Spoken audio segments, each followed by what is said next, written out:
Looked him in the eye, cut the shield tether that kept him breathing, and left him in the black to die. He was only the human janitor, a maintenance auxiliary in a flash-rated coat, 40 pounds of scrap metal courage against 7 Dracoth ghosts nobody could see coming. That was the joke on the intake roster. That was why the committee laughed for 6 full minutes. But when Commander Thesvari came back 3 hours later to sort the bodies, she did not find a corpse. She found a hallway painted in Dracoth ichor, a hull breach axe still buzzing on the deck plate, and a young man with a compress on his shoulder, waiting on a bench ranked below 14 higher priority patients, asking very politely whether the station made real coffee. She had not counted him. Nobody in the amphitheater had. 6 hours before that, the air inside the grand amphitheater tasted like copper, burnt ozone and hot varnish, a ceremonial smell, a safe smell. It would not stay safe for long. The Galactic Combined Arms Academy did not, in the elegant phrasing of its own charter, admit students. It ranked them. It sorted them. It seated them in strict tiers of species, standing along the amphitheater's descending crescents, so that on ceremony morning, any visitor gazing down from the observation gallery could read the political map of the known galaxy in a single glance. The front rail, closest to the dais, was Vethari, silver-plated, corally silent, radiating the polite condescension of a species that had folded the last of its wars into ballad 3 centuries earlier. Behind them, the Corran cohorts in their weight harnesses. Behind the Karan, the Ossite, the Nuvenar, the third shell of the Scalari, the tri-limbed cadets of Mev, the crystalline Iothi who spoke by refraction, and so on, down the long, soft steps of the amphitheater, down through 111 ranked cultures, until, tucked against the back wall between the recycled atmosphere vent and a service alcove that smelled faintly of soap, sat one folding stool with one clipboard rest and one occupant. His badge read Human Auxiliary in flat white glyphs.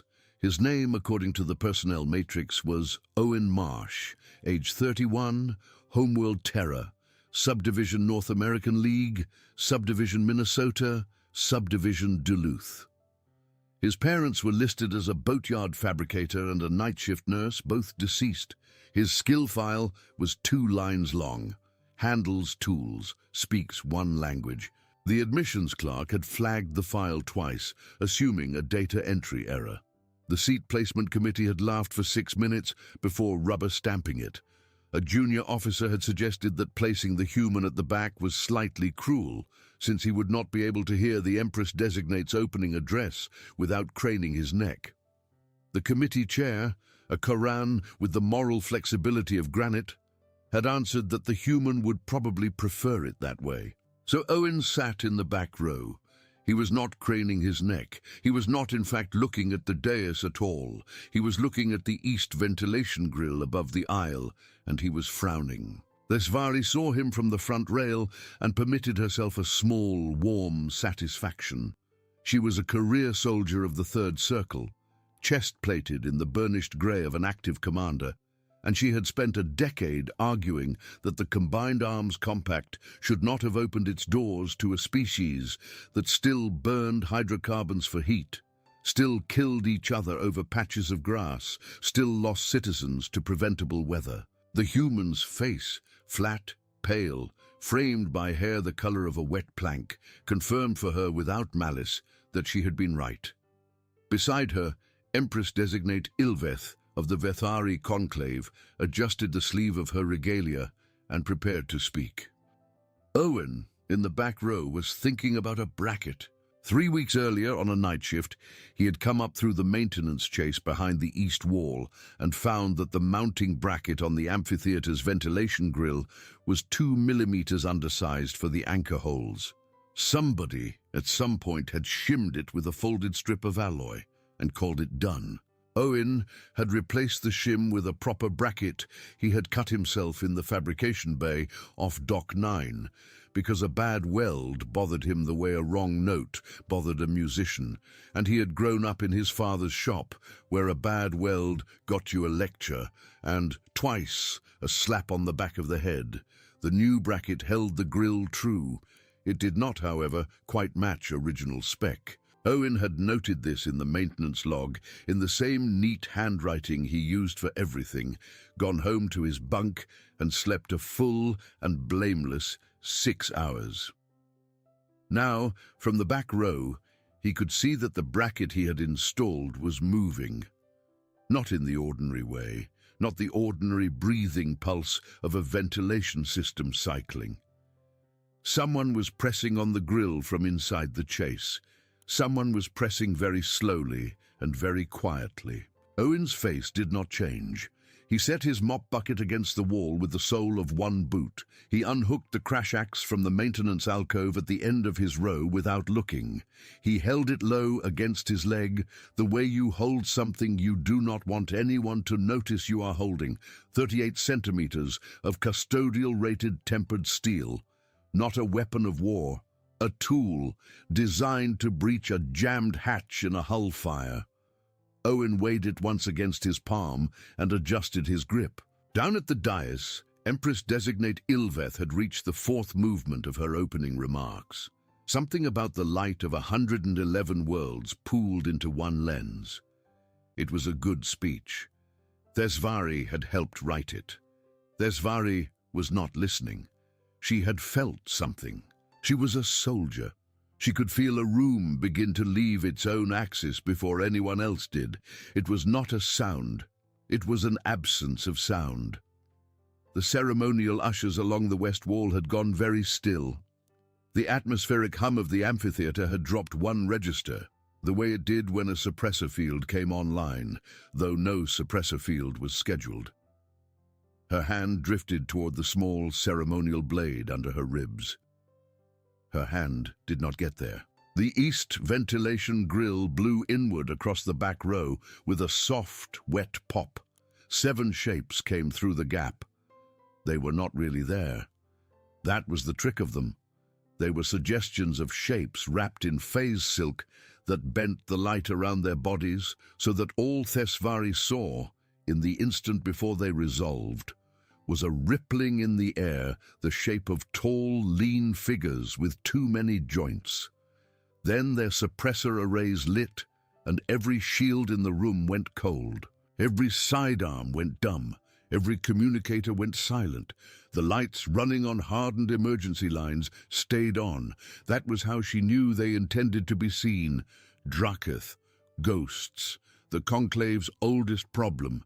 7 of them, 4 seconds to the dais, 6 honor guards to intercept. Thesvari did the math in the back of her throat, and it came out short by 2 operatives. She did not factor the human. Owen came down the center aisle in a controlled fall, not a sprint. He did not sprint. He simply stopped arguing with his own weight. 11 months at 1.3 standard gravity had built into his legs a forward mass no cadet in the room understood, and once he tilted, that mass carried him. The axe came up along his forearm, tucked, elbow tight. His boots hit the deck in a rhythm that was neither elegant nor tactical. It was the rhythm of a man walking to work. The first Draketh phased out at 6 meters. Owen was already inside its arc. He struck the throat joint, the hinge, the gap between the exoskeletal neckplate and the shoulder housing, which the operative had never had to worry about because no one had ever gotten this close before. Owen had identified the hinge 3 weeks ago while mopping the xenobiology corridor and reading the wall charts on his lunch break, because there had been nothing else to do, and he had been raised to use his eyes. The axe went through. Something inside made a wet chime. The operative dropped. The amphitheater ceased breathing. That was the first silence. It lasted no longer than a heartbeat, and inside it the entire academy watched a maintenance auxiliary with a mop bucket at his back, straighten from the strike with an economy of motion nobody in the room had seen from a human before. The second operative fired a plasma bolt at Owen's chest. The charge dispersed across his flash-rated maintenance jacket and left him with what would later be diagnosed as a moderate sunburn. He did not slow. He walked into the second operative. He hit the fingers with the flat of the axe first, breaking the trigger hand at 3 knuckles. Then he brought the axe head up under the chin. He walked past the body while it fell. 3, 4. He killed 4 before the honor guards reached the dais. The 5th pinned his left arm from behind, hooking a bladed forelimb around his elbow and locking. The lock was designed to sever a shoulder. It had never met a human shoulder. Owen exhaled through his teeth, rotated his shoulder past its stated design limit with the expression of a man who has decided to finish a task, regardless of what the task will cost him, and pivoted into the pin. The operative's grip broke. Owen's arm hung a little wrong now, but his hand still worked. He proved it by driving the axe through the operative's mandible plate. 6. Thesvari saw the 6th one drop. She turned to say something to the Empress and could not find the words in any of the 7 languages she spoke fluently. The 7th operative was already gone. Thesvari heard the venting hiss of the phase silk, carrying it back into the chase. The amphitheater exhaled all at once, 111 ranked cultures gasping in one soft, indrawn breath that had no meaning in any of their tongues. Owen stood in the aisle in a gathering slick of Draketh blood. He lowered the axe. He turned toward the dais. He looked at the Empress-designate as if he had just remembered where he was and was mildly embarrassed to be tracking blood on the floor. Then he looked at Thesvari, one hand steadying his own bad shoulder, and said in a voice that was not raised, "One got away. I know where he's going." The second silence began. It lasted longer than the first. The Academy Medical Bay was overworked, understaffed, and, on that afternoon, running on backup atmospheric scrubbers because the primary system routed through the amphitheater and the primary system was still weeping coolant from the fight.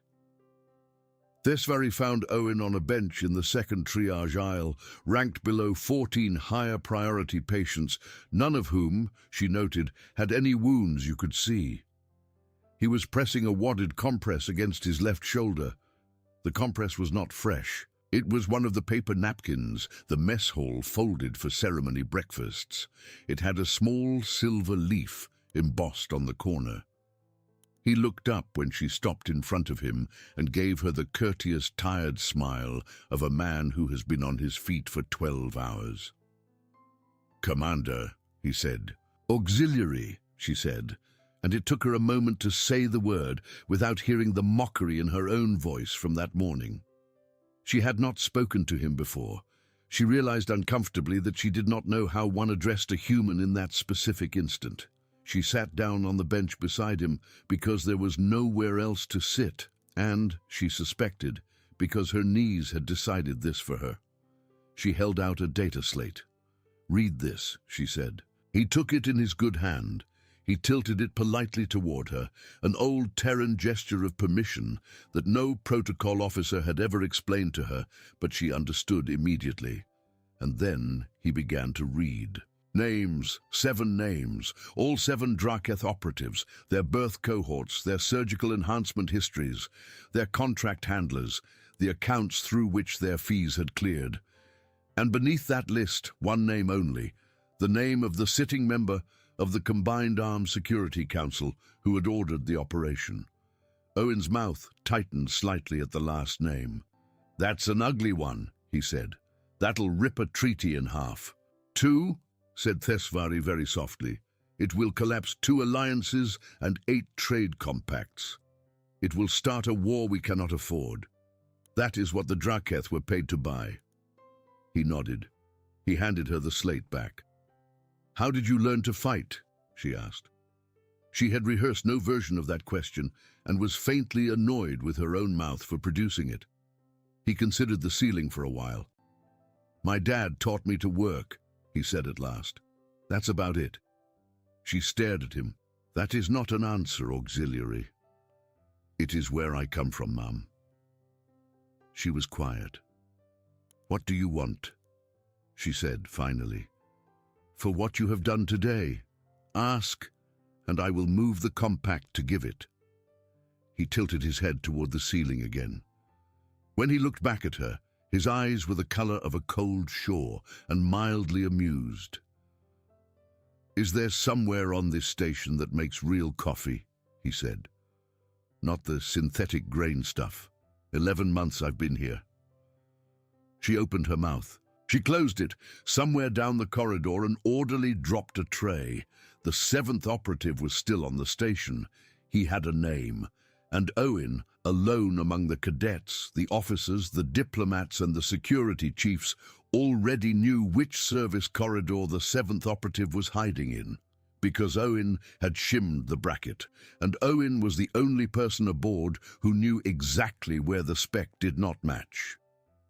Thesvari did not know that yet. She would. The Academy called an emergency plenary that evening. It was held in the 2nd chamber, a smaller, harder room without a dais, in which the ranking was flat and the seating circular. It was the room used when a crisis was in progress, and no one wanted to be seen at the front of anything. Thesvari sat at the ark, reserved for tactical staff. Empress-designate Ilveth sat 2 arcs opposite, veiled now in state mourning silver for the 4 honor guards who had died in the aisle. She did not look at Thesvari. The council chair, a Scolari elder named Vok, whose shell was carved with the sigils of 6 wars, called the plenary to order. He wanted the human present. He wanted the human's account of the attack, and he wanted to determine as delicately as possible whether the human was a witness, a suspect, or a threat. Owen came in wearing a fresh maintenance coat with the shoulder cut to accommodate a sling. He looked around the chamber and, apparently uncertain which ark he was supposed to sit on, remained standing behind the last row of chairs with his good hand on the backrest. Vok read his file aloud. He read it at first in the flat cadence of administration. Owen Marsh, age 31 Terran, recruited under the Combined Arms Auxiliary Program, Subclause 7, Subsection Maintenance and Habitat Services. No prior military service listed. No prior weapons certification. No prior armed engagement of any species. Vok paused. He read it again, slower. He read it a 3rd time, with a rising register that no Scolari elder had used in that chamber in 90 cycles. "No prior military service," he said. His shell plates clicked once. "This is a data omission," he said, more to himself than the room. "This must be a data omission." An aide leaned in and whispered something. Vok did not respond for a long time. Then, without looking up from the file, he said, "Bring the actual record."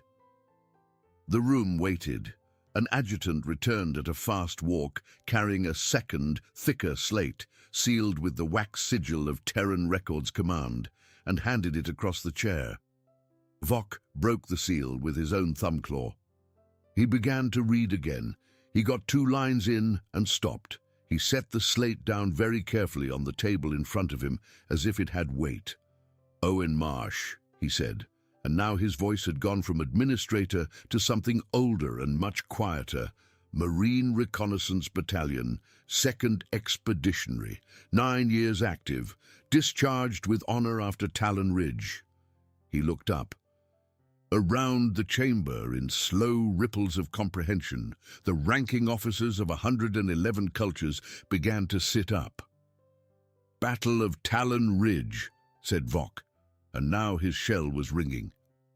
"You held a defensive line against a numerically superior force for 4 days without resupply. You extracted 12 wounded through hostile terrain across a 60-kilometer walk. You were the last survivor of your team. This is not what the auxiliary listing showed." Owen shifted his weight to his other foot. The auxiliary listing is up to date, he said politely. Ma'am. Sir, said Vok distantly. Sir, sorry, sir, I've been out for 4 years. Marsh, said Vok, this file continues. He read. He read for 9 full minutes. Nobody interrupted. He read the record of the Talon Ridge action.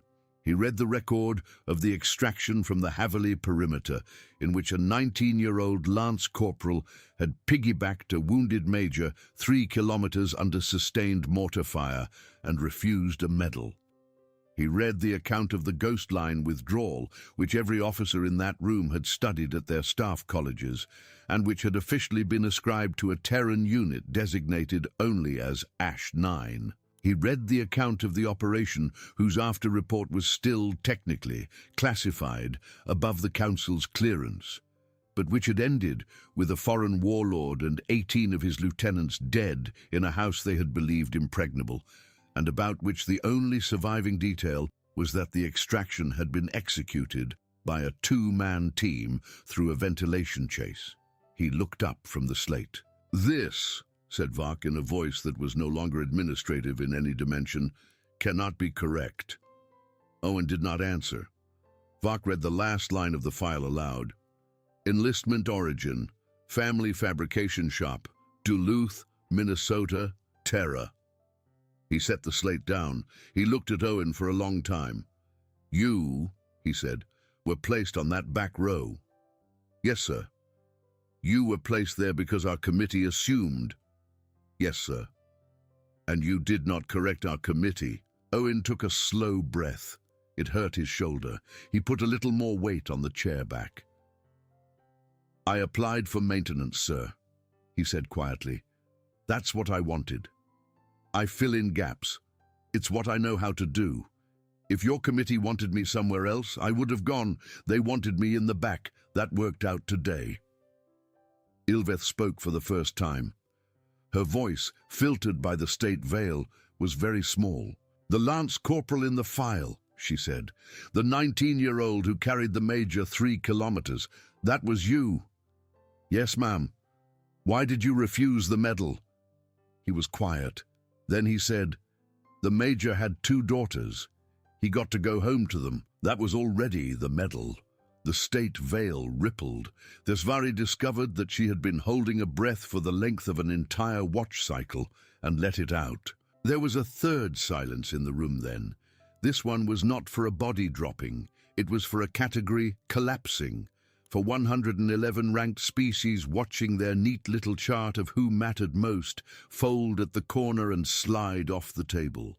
Vok cleared his throat plate. Auxiliary Marsh, he said, this chamber is going to redesignate your role. With respect, sir, said Owen, I'd rather you didn't. Excuse me. I like my job. I'm good at it. If you promote me, I have to sit at a desk. I don't have a face for a desk. For the first time in 9 cycles of chairing plenaries, Vok laughed.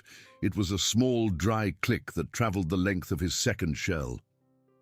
Very well, he said. Then answer this. There was a 7th operative. He escaped through the ventilation chase. You said, when Commander Thesvari asked you, that you knew where he was going. Tell this chamber how. Owen looked at Thesvari. Thesvari nodded. He went east down Chase 17, Owen said. Then he tried to drop through the atmospheric transfer at panel 3B. 3B is welded shut on the far side because I welded it 3 weeks ago.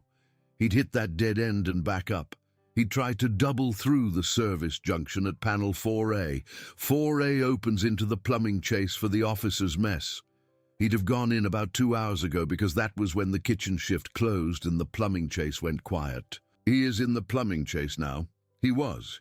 He'd be moving by now. There's only one place in that chase where he can rest. He'll be there. He doesn't know what I welded either.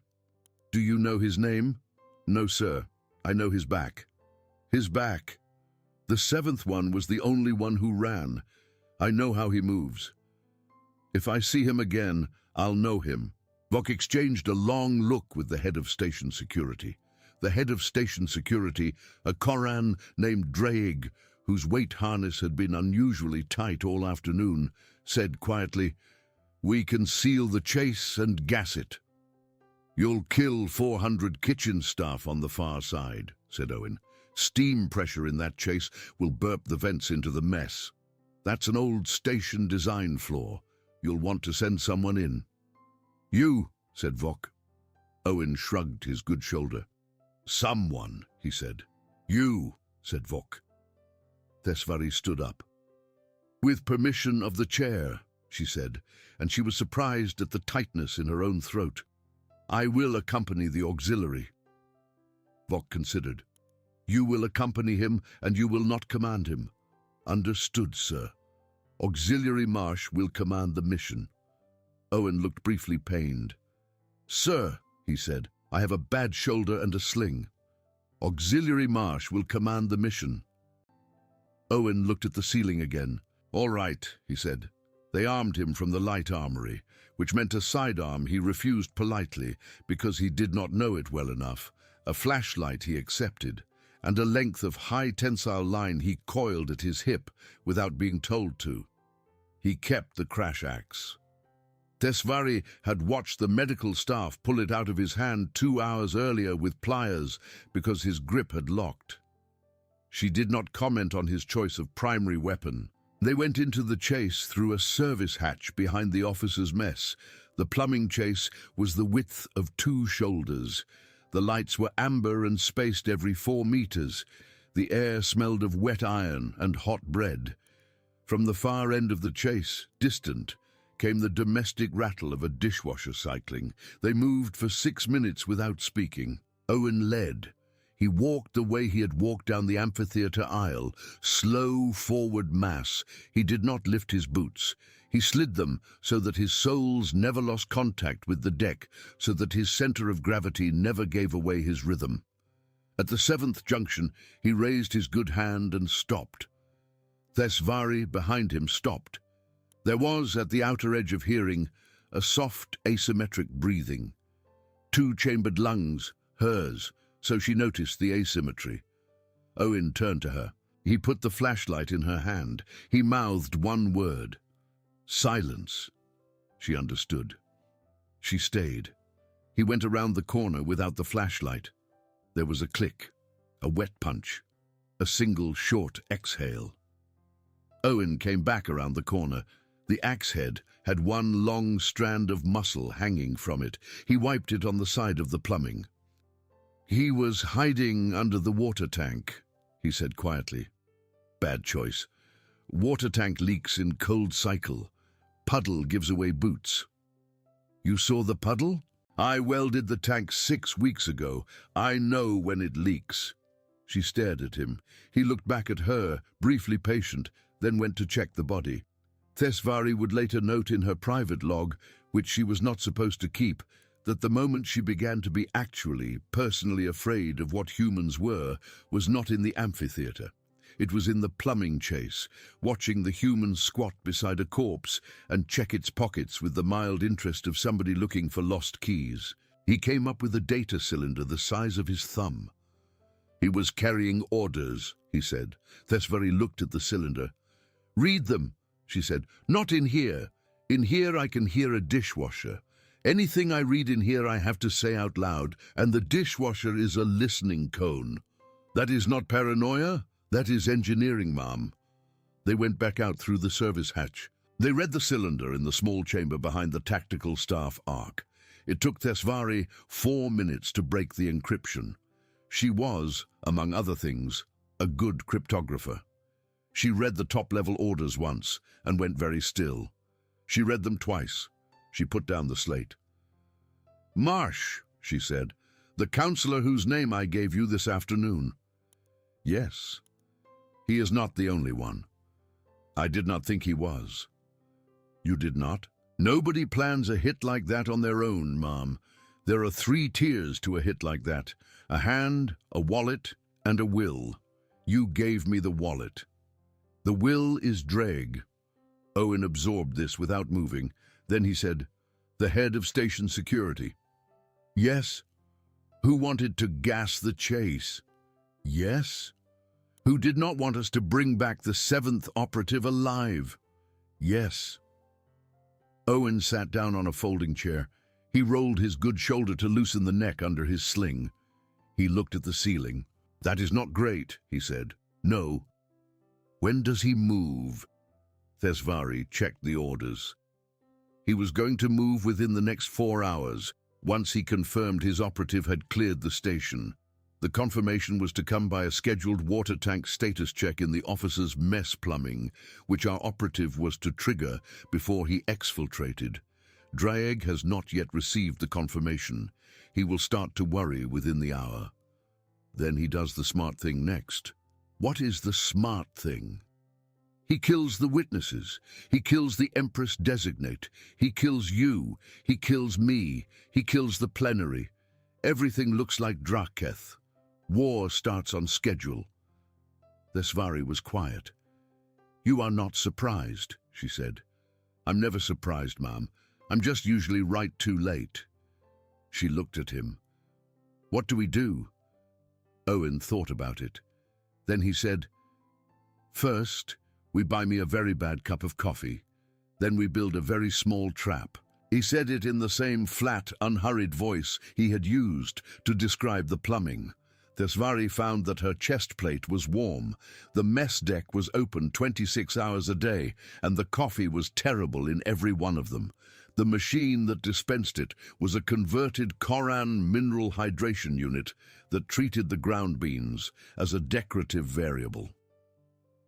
Owen took his cup with the exhausted courtesy of a man to whom terrible coffee was still statistically coffee. He sat at a round table by the window that looked into the docking arm and drank it with both hands wrapped around the cup, which pained his shoulder, but which he did anyway because the cup was warm and his hands were cold.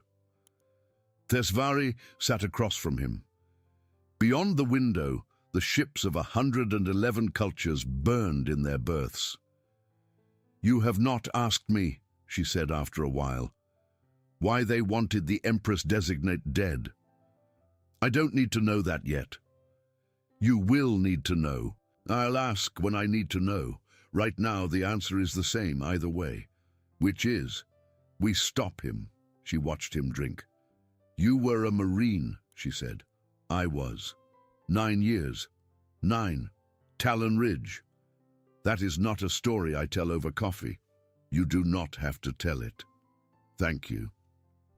She was quiet for a while, and then, because she was, in her own way, a curious woman, she said, "Your file said your father taught you to work." "He did." "How did that teach you to fight?" He turned the cup once between his palms. "He was a fabricator," he said. "Boatyard on Lake Superior, cold water 3 seasons out of 4, iron ore ships, old hulls, older welds. A weld is a fight, Mom. You put yourself between 2 pieces of metal that don't want each other, and you make them want each other. If you rush, the seam is porous. If you drag, you burn through. If you flinch away from the heat, you get a cold joint that fails at the first real load. You cannot flinch. You cannot rush. You cannot drag. You cannot argue with the metal. You have to just make the seam." She watched him. "You just described combat." "I just described work." "Then combat to you is work. Combat to me is work I already know how to do." She did not know what to say to this. She looked out the window instead. Somewhere in the docking arm, a fuel cart trundled past on soft wheels. "There is a myth," she said carefully, "in the conclave. It says that humans are unkillable." Owen laughed. It was a small, tired laugh, but a real one. "Ma'am," he said, "we bleed, we break, we die. Ask any coroner on Terra. We die real regular. That is not the trick of us." "Then what is the trick of you?" "We die more slowly than the other guy needs us to. That's the whole trick. That's the entire war for us. We are not built to win. We are built to still be here when you thought we wouldn't be." He set the cup down. "You are welcome to write that down." She did. She wrote it on the margin of her tactical slate in her own hand, in the old formal script of the Third Circle, because that was what she used for things she intended to remember. Then they went to build the very small trap. The very small trap was, on inspection, 3 folding chairs, a data slate, a length of the high tensile line Owen had accepted from the light armory, 4 maintenance screws, a bracket that did not match spec, and a cup of coffee. The coffee was Owen's. He drank it in the small chair. He set it, empty, on the bracket, on top of a slim vibration sensor, which he had removed from an atmospheric grade panel and rewired to trigger the door lock. When Dreg's boots crossed the threshold of the small side room, where Thesvari had 40 minutes earlier requested a private tactical briefing, the vibration sensor would trip, the door would seal, and the 2 chairs opposite Owen would be, in the correct order and by the correct margins, exactly the right distance from Dreg for what Owen intended to do. He did not say what he intended to do. She did not ask. Dreg came at the time she had requested. He walked with the confident weight of a Koran who did not believe he was in danger because he had personally ordered the search protocol that was supposed to prove he was not. He carried his ceremonial sidearm at his hip and a data slate under one arm. He was not, as far as station security was concerned, hurrying. He crossed the threshold. The vibration sensor tripped. The door sealed. Dreg heard the seal engage and turned. He saw the human in the chair opposite, sling still on, empty coffee cup on the bracket, mildly tired expression. He saw Thesvari in the corner behind Owen, hand not on her sidearm because her sidearm was not the point. Dreg was very fast. He drew. Owen threw the coffee cup. It hit Dreg between the eyes. Dreg's shot went wide of both of them and cracked the ventilation grill above the door, which vented one puff of hot dust and settled again. Owen was already out of the chair. He crossed the room in the same slow, controlled fall he had used in the amphitheater. Dreg tried to bring the pistol back around. Owen caught the wrist. He rotated it. There was the same wet chime as in the amphitheater, only this one was a Koran wrist joint, and it was not fatal. Dreg's hand opened involuntarily. The pistol clattered to the deck. Owen let go. He stepped back. He said quietly, "Sit down, sir." Dreg sat down. He sat because the human had asked him to. He sat because the human had not killed him when he easily could have, and the mercy was, in that moment, more disorienting than the strike had been. Thesvari moved to the door. She activated the seal from the far side. She stepped between Dreg and any illusion he had of leaving. "You are under detention," she said. "On whose authority?" "On the authority of the plenary. The plenary is not empowered to detain a sitting head of station security." "Then on the authority," she said, and she surprised herself again, "of the auxiliary." Owen coughed politely. "Ma'am, that is not a thing I can be an authority of." "It is now." "That is going to be a problem later." "It is going to be a problem later." They looked at each other. Dreg cradled his broken wrist and looked at both of them with the wide, hot, fixed hatred of a man who has been outplanned in a room he had walked into confident. "You do not understand," he said, "what you have interfered with." "I understand," said Thesvari, "that you sold the Empress Designate to the Draketh. I preserved the balance. You destroyed it. You will see." Owen did not speak. He was watching Dreg's uninjured hand, which had drifted very slowly toward the seam of his weight harness. Owen crossed the room again, and without breaking Dreg's finger, adjusted the finger away from the seam. "Sir," he said, "please do not. You do not know what is in that harness." "I know it's not a snack, sir." Thesvari checked the harness herself. There was a small chemical initiator sewn into the lining above the 4th rib. It was designed to activate on manual command and, when active, would kill everyone in the room within 4 seconds. She removed it and set it on the bracket where the coffee cup had been. She then looked at Dreg for a long time. "Who else?" she said. He did not answer. She turned to Owen. "Auxiliary Marsh, please leave the room." Owen looked mildly relieved and stepped out. Thesvari, alone with Dreg, closed the door and sat down opposite him. She did not use violence. Quran physiology did not respond well to it, and she had never been the officer who preferred that method regardless. She used silence. She used the record. She used the promise that his family and his caste would be personally informed of every decision he had made in the last 18 months, and that his line would carry the weight of it. She used, at the last, the fact that she believed him. She believed that he had, in his own way, thought he was preserving something. He gave her the 4 other names. He gave her the timeline. He gave her the location of the assassination package that was already on the Empress Designate's transport for the return leg. She sealed the room again. She stepped into the corridor. Owen was waiting against the far wall, arms folded across his chest, drinking a fresh, terrible coffee from a paper cup. 4 more names, she said. How bad? Bad. 2 on the council's, 1 in the Conclave's own guard, 1 on the Empress Designate's transport. Then we are not done tonight. We are not done tonight. He nodded. He finished the coffee. He set the cup carefully on the recycler rack. He did not litter, even now.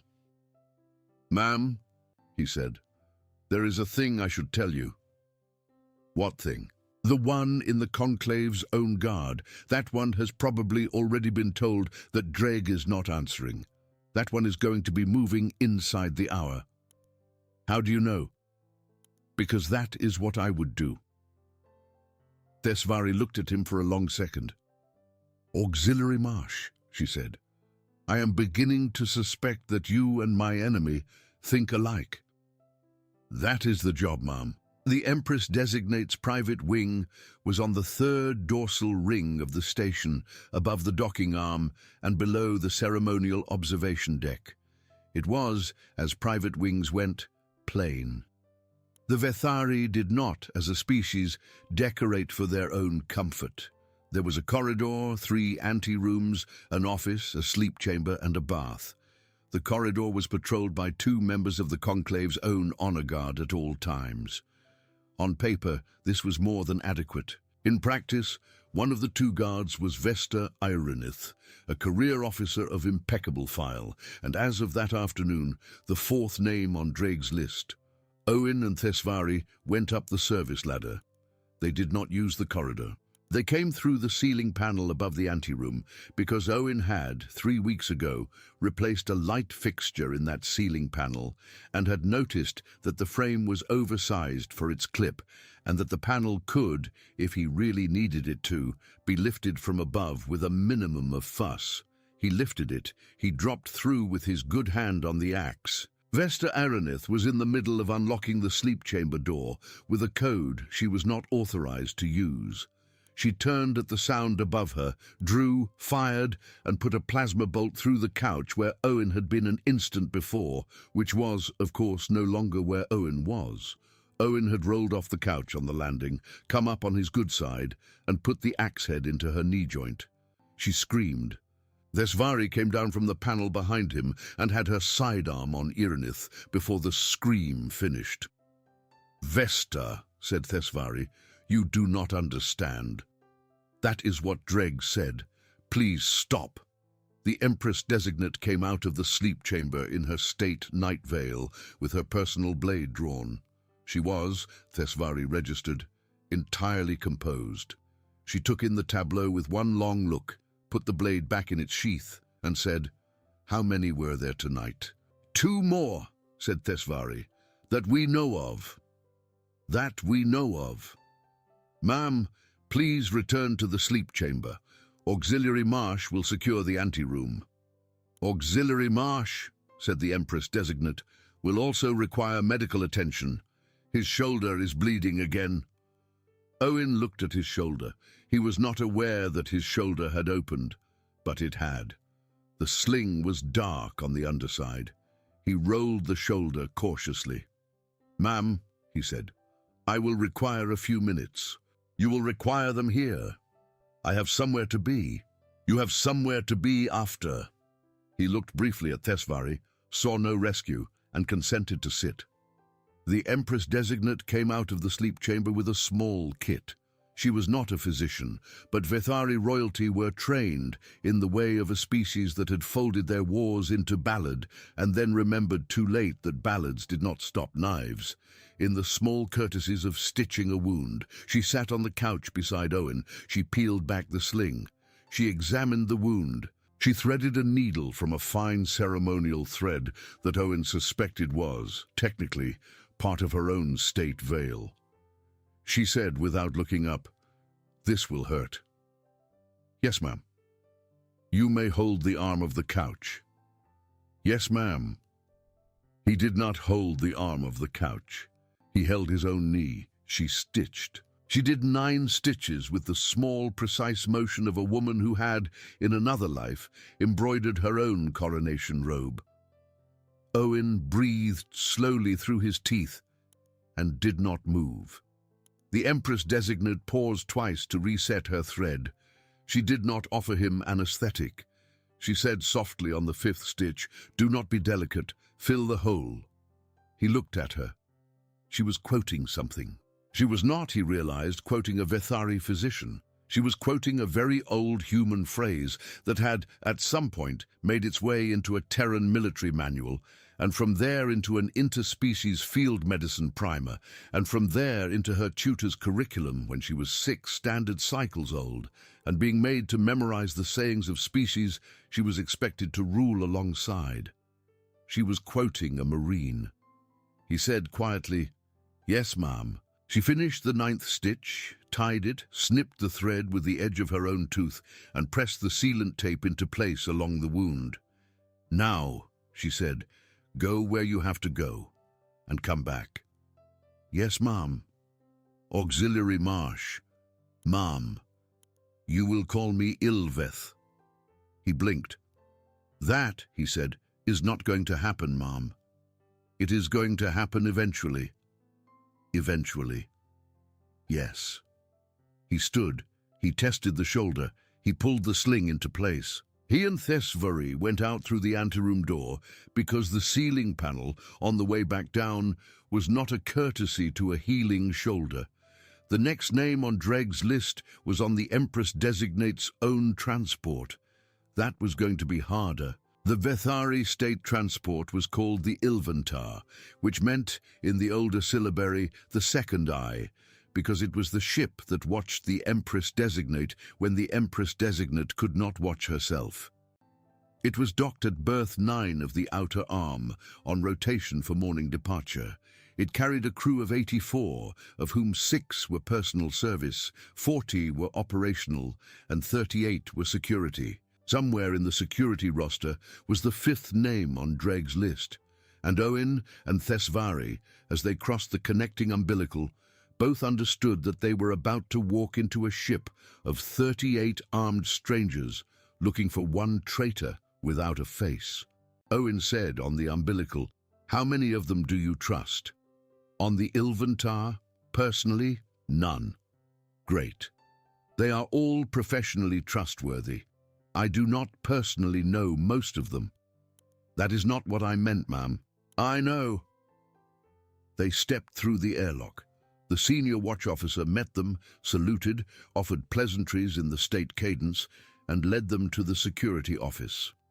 Owen walked slightly behind Thesvari, watching backs. He counted 6 armed guards in the first corridor, 3 in the second, and 1 very quiet steward, whose hands were, he noted, calloused in a way that a steward's hands should not have been. He said nothing. They entered the security office. Thesvari began formally to request the security roster. Behind them, the door sealed. Owen turned. The very quiet steward was standing in the doorway with a service pistol he had not, until that moment, been carrying. "Get down!" said Owen, very quietly, to Thesvari. Thesvari got down. The steward fired. Owen took the shot in the same shoulder, because that was the side he had turned. The charge dispersed across the maintenance jacket a second time. The jacket, however, was already burnt to its limit from the amphitheater. It failed. The bolt punched through the underside of the wound the Empress Designate had just stitched. Owen made a sound that was not a scream. He crossed the room. The steward tried to fire again. Owen took the pistol away from the steward and put the steward through the office wall into the security officer's desk. The security officer, who was not on the list, went for his own weapon out of pure startled reflex. Owen said, without looking, "Sir, please don't. I do not want to hurt you." The security officer wisely did not. The steward was unfortunately dead. He had gone into the desk edge at the wrong angle. Owen sat down on the floor. He put his good hand over his shoulder. Blood came out over the hand faster than he was prepared to admit. Thesvari came up from the floor and was at his side in 2 strides. "You are bleeding badly," she said. "I know. You need medical." "I know. In a minute. Ask the officer for his roster," she asked. The officer, still ashen, produced it. She scanned it. She found the 5th name in the ordnance section, a technician named Vel, senior armorer, 22 cycles in Vethari service. "He is in the aft magazine," she said. Owen tried to stand. He did not stand. "Marsh," she said sharply, "I will get up. I need a minute. You cannot go to the aft magazine. He is going to blow the aft magazine, ma'am. Then he is going to blow the transport. Then the Empress Designate goes with the transport in the morning, and the 4 councillors he sold to are still in place, and the story is Draketh again." "Marsh, I know." She stared at him. "I will go." "You will get shot before you cross the threshold. That is what he is set up for.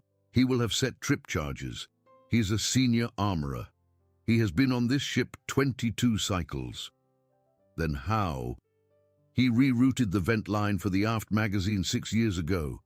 It comes up under the coolant deck. There is a service crawl under the coolant deck. I welded a bracket in that crawl 3 months ago.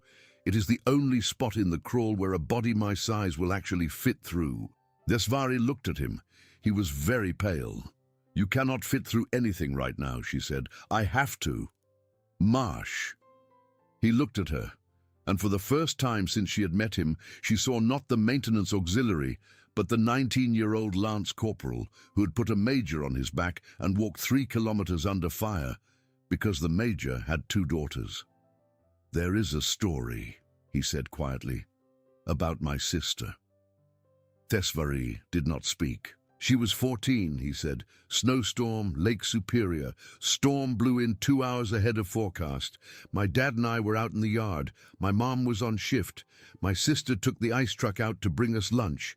Truck went through soft ice a kilometer out. She was in the water 11 minutes before I got to her. She was 10 years old the day my dad taught me to swim in that lake and told me, 'Do not flinch. Cold water flinches you. Cold water pulls the air right out of you. If you flinch, cold water wins. If you do not flinch, cold water gets bored eventually. It gets bored before you do.'" Thesvari waited. "She lived, ma'am, because I did not flinch. I did not flinch because my dad taught me not to. He taught me not to because his dad taught him not to. That is the whole trick of us. That is the whole trick.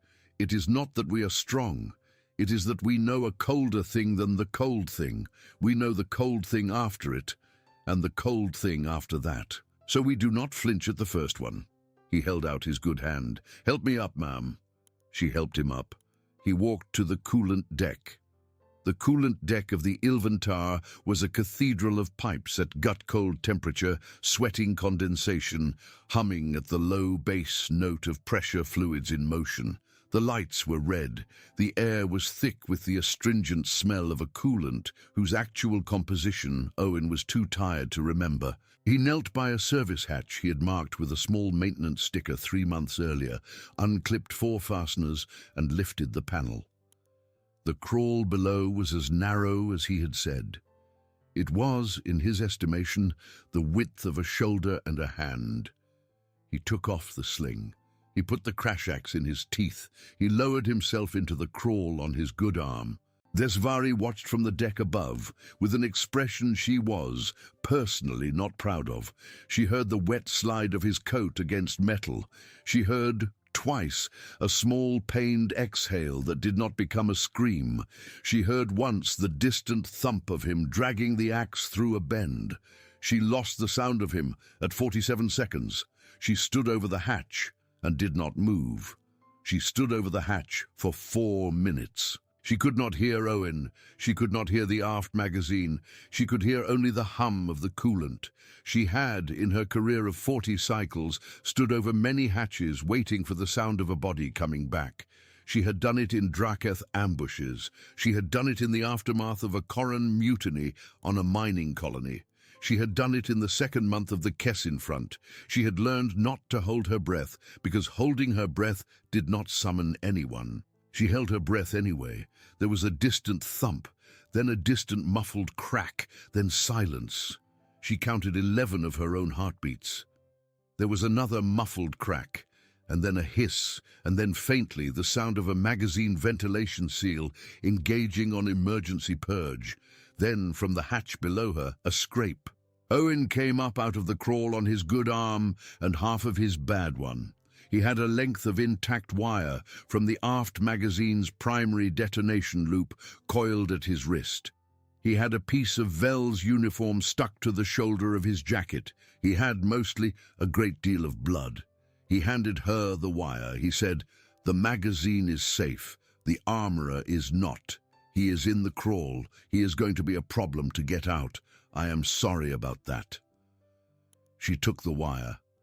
She did not speak. He tried to smile. The smile did not fully form. "Ma'am," he said, "I am going to lie down."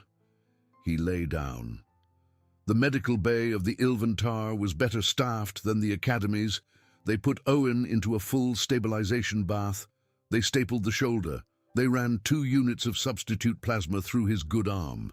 They kept him under mild sedation because he kept trying to sit up to check that he had not left his mop bucket on the amphitheater floor. Tesvari sat by the bath for the duration. She did not sit by the bath because it was proper. She sat by the bath because she had, at some point in the previous 13 hours, become the person who sat by the bath. The Empress Designate arrived at hour 4 in a plain service cloak with no veil, because her state veil had been half unraveled into the human shoulder, and she was a woman who understood the language of exposure. She sat on the other side of the bath. She looked at Owen for a while. Then she said quietly to Tesvari, "How long? He will live. How long? 6 weeks in a chair, 8 to full duty. He will not accept the chair. I will negotiate. 6 weeks. He is human, ma'am. He is human." The Empress Designate reached through the bath field and set her long silver fingers against the back of Owen's hand. She left them there for a small, quiet count of 3. Then she withdrew them. She stood. "Commander Tesvari," she said, "when he wakes, please inform him that the Vethari Conclave has extended to him the invitation to serve, in whatever capacity he chooses, at whatever compensation he names, at any station of the conclave he prefers, for the balance of his natural life with the personal seal of the throne. Ma'am, please further inform him that if he says no, I will not be surprised, but I will be sad. Ma'am." The Empress Designate turned in the door. "Please further inform him," she said, "that we have installed a proper coffee bean on the officer's deck, from Terra, Ethiopian, full bean, unsynthesized, medium roast, ground fresh. It is waiting for him." Tesvari nodded. The Empress Designate left. Owen slept in the bath for 6 standard hours. When he woke, Tesvari was still there. He blinked at her once. He tried to speak, and she leaned closer, because his voice was small. "Ma'am," he said, "did we get all of them?" "We got all of them," she said. "Dreg, the 4 names, and the 7th operative in the plumbing chase, and Vel in the crawl, and there was a small conspiracy on the secondary council which we discovered in the process. It has been unwound. The treaty framework is preserved. The war does not start. He absorbed this slowly. Good, he said. Then, very seriously, where's my axe? She held it up. She had cleaned it. She had, in fact, oiled the head with a small vial of ceremonial oil that was intended for the state veil, because she had not been sure what oil a crash axe wanted, and had reasoned that any oil was better than none. Owen looked at the axe for a long time. He said, "Thank you, ma'am." She said, "It is on your ledger, not mine. Thank you anyway." She hesitated. Then she said, "Owen." He looked at her. "I was wrong," she said. He waited. "About your species, about your placement, about the back row, about the file, about the committee laughing for 6 minutes, about all of it.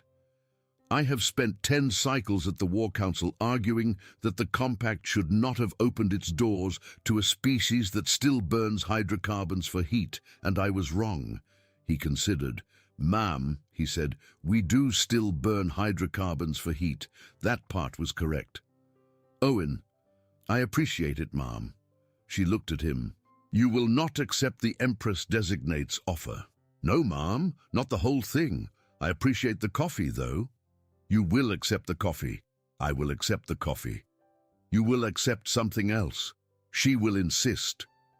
"What can she insist on?" Thesvari smiled for the first time in 13 hours. "She has asked me to convey to you," she said, "that the Vethari Conclave would like to hire you to train its ground forces as a personal contract. At any rate, you name." Owen laughed and then winced because his stitches did not appreciate the laugh. "Ma'am," he said, "I am the wrong shape for that job. You are the correct shape for that job. I am a maintenance auxiliary. You are also the man who walked down the amphitheater aisle with a crash axe. That was Tuesday, ma'am. That was Tuesday." He looked at the ceiling. He looked back at her. "Tell her thank you, ma'am. Tell her I will train them for a fee and a contract and a specific list of terms." "What terms?" "I want the whole training program run on Terra, in Minnesota, in winter. I want the recruits to feel a real winter. That is the only classroom that will actually teach them anything I know. And I want to be allowed to fill in on maintenance shifts on the base, because I do not sit at a desk, and I want in writing that I do not have to attend any ceremony that has a dais. I have used up my dais quota. And I want a proper coffee machine, not the mineral hydration unit, a real one, from Terra, with actual beans. And I want it in the mess hall, not in an officer's lounge, because I am not going to drink good coffee in a room the recruits cannot walk into." Thesvari wrote this down in the old formal script on the margin of her tactical slate because it was, in her estimation, something she intended to remember. She looked up. "Anything else?" Owen considered. "Yes, ma'am. Yes. I am not going to wash any windows." She blinked. "Windows?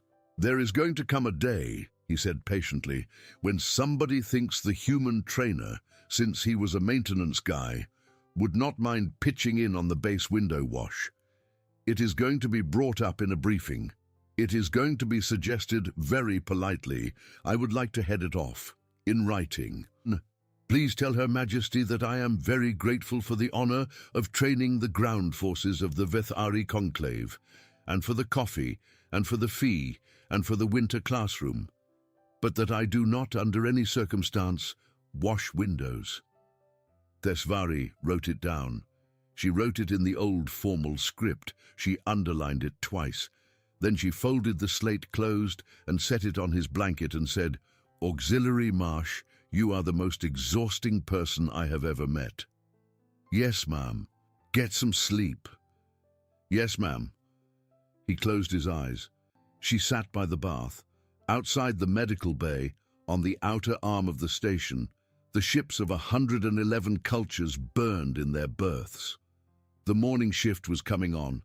In the mess hall, On the officer's deck, a technician who had been sworn to secrecy by an Empress designate was at that hour unpacking a small dark bag of ground Ethiopian beans and setting them with great and reverent care into a shining new machine. In the amphitheater below, the janitor's mop bucket was still where Owen had left it, against the wall of the back row, next to the folding stool that had 12 hours earlier been the punchline of a 6-minute committee joke. Nobody on that station was laughing anymore. What a story that was. The truth of it, the real weight beneath the axe, the crawl, the coffee is this: real strength is not being unbreakable. Real strength is knowing a colder thing than the cold thing and not flinching first. If this story warmed you the way that coffee warmed Owen, leave a like.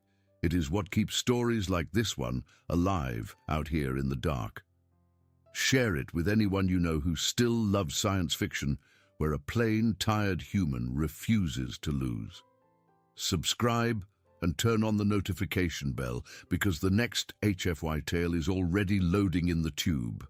And answer me this. Right now, in the comments, you get one and only one choice. Would you have taken Owen's contract with the Empress designate to train her ground forces in a Minnesota winter? Or would you have walked back to the maintenance bay, picked up the mop bucket, and finished your shift? Keep your eyes on the dark out there, and keep walking, even when the cold pulls the air right out of you.